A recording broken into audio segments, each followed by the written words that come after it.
Dominic Roque sinagot ang pamuna sa paulit-paulit na damit.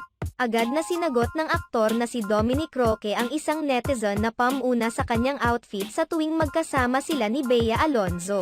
Kamakailan lamang ay ibinahagi ni Dominic Roque sa kanyang Instagram account makikita ang isang sweet moment nila ng kanyang fiancée na si Bea Alonzo sa isang sikat na pasyalan sa Florence, Italy.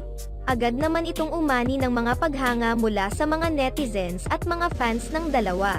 Subalit, may isang fan na pamuna sa pananamit ni Dominic Roque. Ayon sa basher, palagi na lamang ito ang suot ni Dominic sa tuwing nagkakasama sila ni Bea Alonzo sa mga travel abroad. Bakit parang same lang suot mo sa travel nyo ni Ate Bea? Kung gaano kadalas magpalit ng damit ang fiancé nyo po, ganun naman kayo kadalang mag-change outfit. Sinagot naman ito ni Dominic Roque at sinabing ganun talaga iyon. Matatandaan sa mga naunang vlogs ni Bea Alonzo, sinabi ni Dominic Roque na talagang favorite color niya ang black, kaya naman mayroon siyang mga damit na mga itim. Agad naman pinutakte ng mga fans ni Bea at Dominic ang basher at sinabing bagay naman kay Dominic ang mga itim na damit.